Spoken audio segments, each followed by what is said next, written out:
Hello there, it's Gabby here from Confidence After Cancer, and welcome back to my podcast.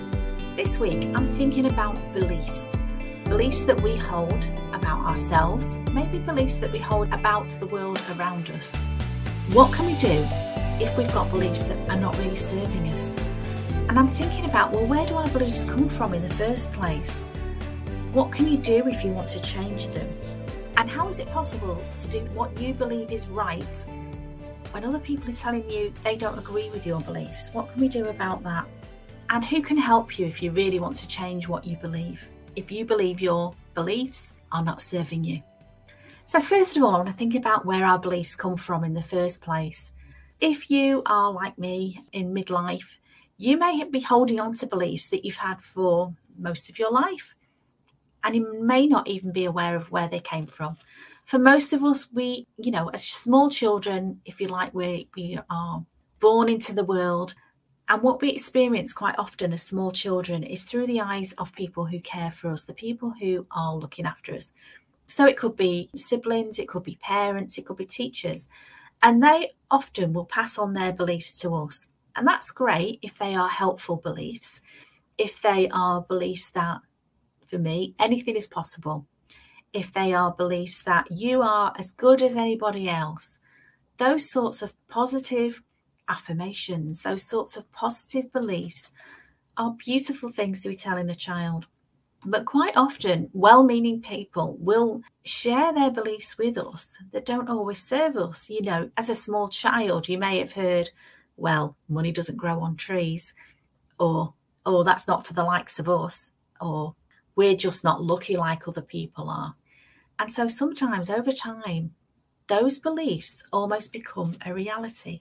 The other thing that can shape your beliefs is your past experiences. Something's happened to you, you've had some bad luck, or whatever it is that's happened in your life that is quite negative. But as I've said before in my podcasts, quite often it's not the event itself, it's what you make it mean.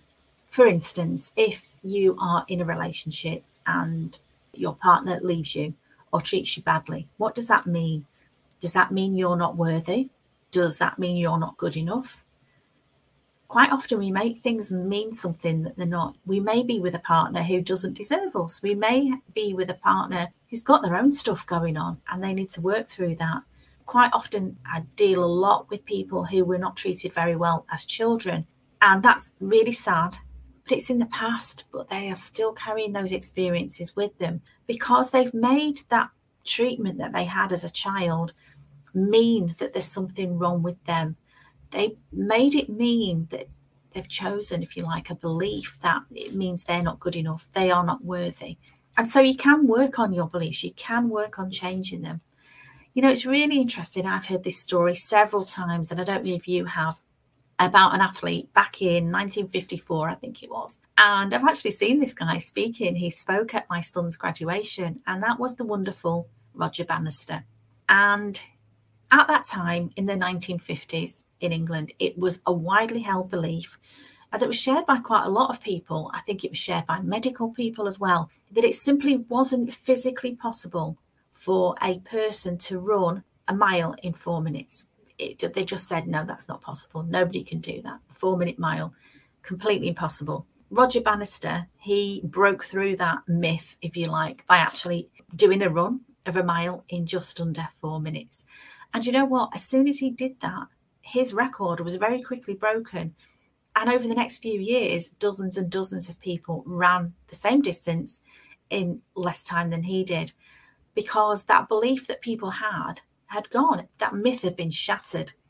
And quite often people will believe something, they hold it as true. They may have heard it from several, what they think is people in authority, doesn't mean it's true.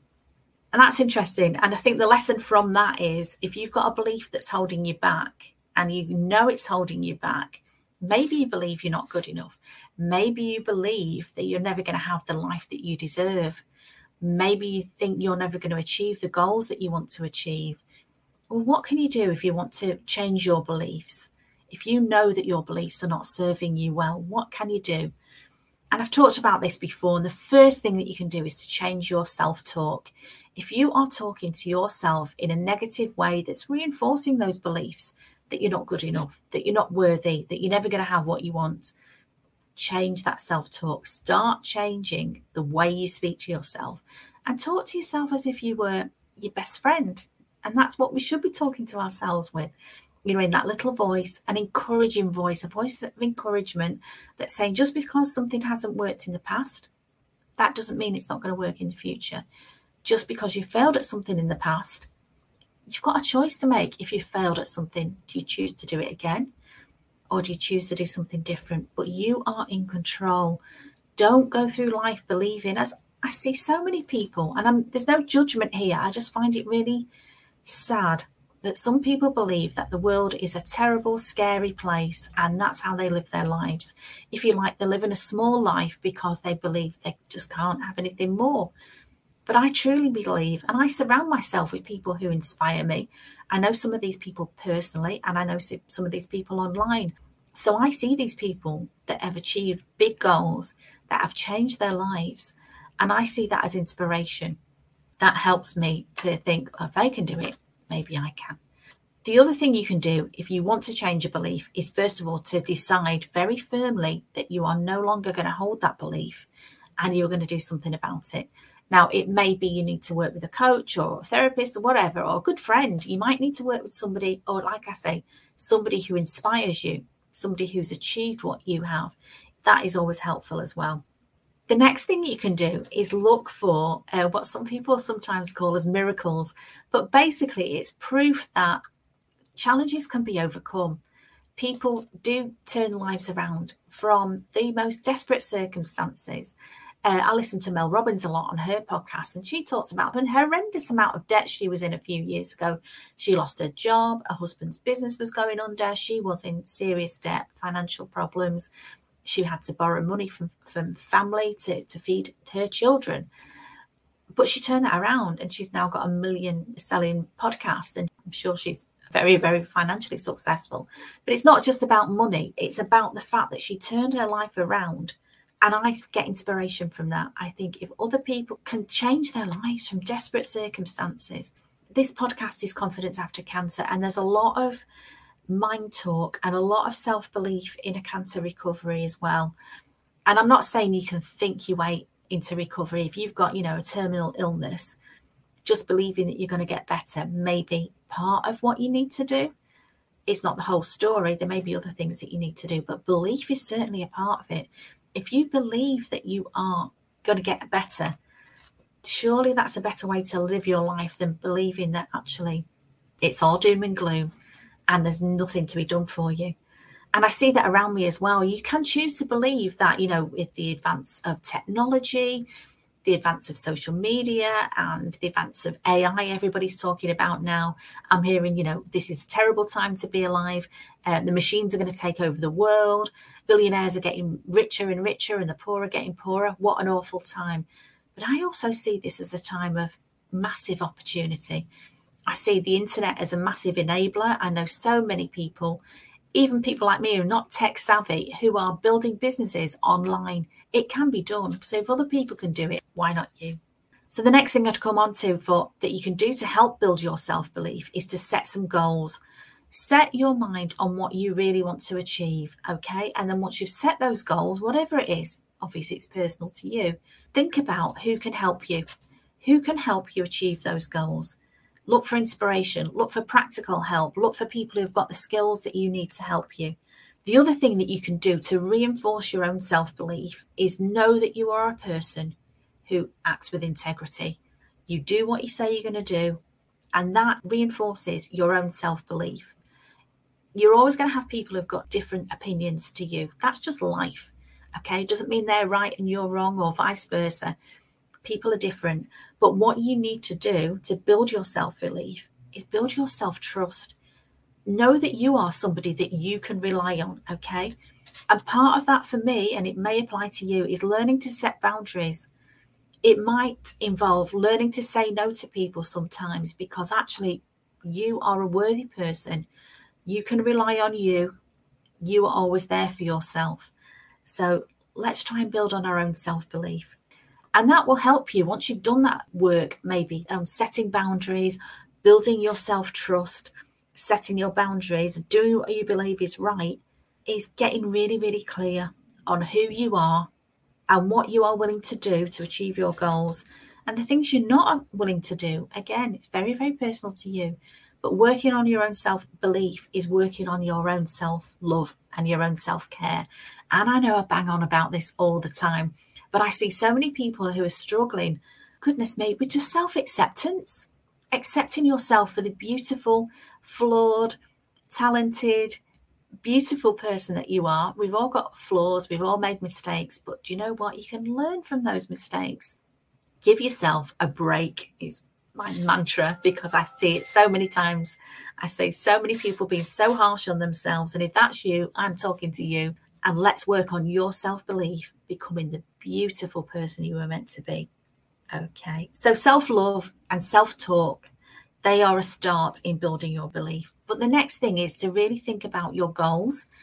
I'm assuming your goals are not where you want to be now. So there's a gap. So let's think about that gap. And are you stuck with that in that gap? You know, do you know what you need to do to move forward? And if you do, that's great. But if you're not sure what you need to do, if you think you're stuck with a problem, stuck with moving forward in life, well, get curious about that. Think about how you can get unstuck. Think about who can help you. And again, it may be a coach, it may be a friend, it may be some self-development that you need to do. It may be learning an online course. I'm all about online courses at the minute. You know, I've written an online course. I've written my Confidence After Cancer course, but I'm also going through other people's online learning as well. And I find that amazing. Again, what a time to be alive. Technology that's at our fingertips. We can take courses, whatever you want to do, learn a language, develop a skill, you know, learn some business skills, learn some technology skills, whatever you want to do. Learn some creative skills. I've got a friend who's an artist who does painting lessons, and I wish I lived closer to it because I would do them. But I see some amazing things going on there. So find a coach, find somebody who can help you get to where you want to be. So I'm going to leave you with this final thought before I talk about my course. And it's a very famous quote, and you may have heard it already, but maybe think about it, because the quote is, whether you think you can or whether you think you can't, you are right. And that's attributed to Henry Ford. And it's quoted so often because it can be so true. If you believe you can do something, that's a huge step forward in getting to where you want to be. If you believe you can't, you're not even going to make that step, are you? You're not going to find the energy and the wherewithal to make that step. So I hope that helps you. If you're struggling with beliefs, or if you want to chat about anything that I've spoken about, please get in touch with me. The other thing I just want to touch on, of course, is my course, Confidence After Cancer. And this really helps self-belief, because so many people that I'm working with, they finished cancer treatment, maybe don't know what to do to move forward. They feel stuck. And so my course is all about getting unstuck, some practical help, some support, some inspiration, a little bit of fun, a little bit of homework. It's not too onerous, but taking that space to work on your own wellness in so many ways, setting some goals, thinking about nutrition, thinking about stress, hormones, body image and weight loss, which body image comes up time and time again. Okay. And again, most people that have been through cancer have got some issues with body image, and the course will go through what you can do if you've lost confidence in your body and you're struggling with your body image. Another module of the course is food and mood, how what you eat affects your mood.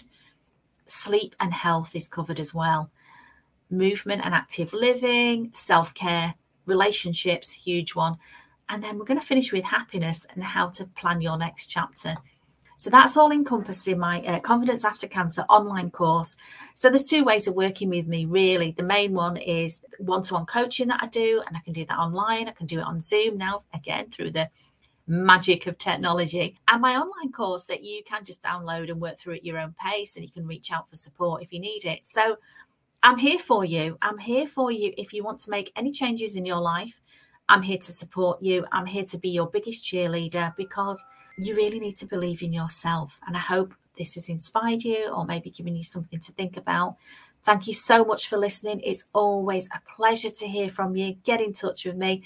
And if you like my podcast, please give it a like or a review on whatever podcast channel you're listening on. It means the world to me. You know, at the beginning of this year, I wasn't quite sure if I could actually do podcasts, but I've just put myself out there, and I've got to be okay with it not being perfect, and I've got to be okay with it not being as good as other people's maybe, but mine is mine. It's about me, and it's about the people that I meet, and I would never break a confidence, but people that I meet just give me inspiration. They tell me, what people are struggling with, and it's my pleasure and my privilege to help them. So thank you so much for listening. I hope you have an amazing week. As always, I'd urge you to stay safe and stay sane, and let's speak again next week. Thank you so much for listening. Bye-bye.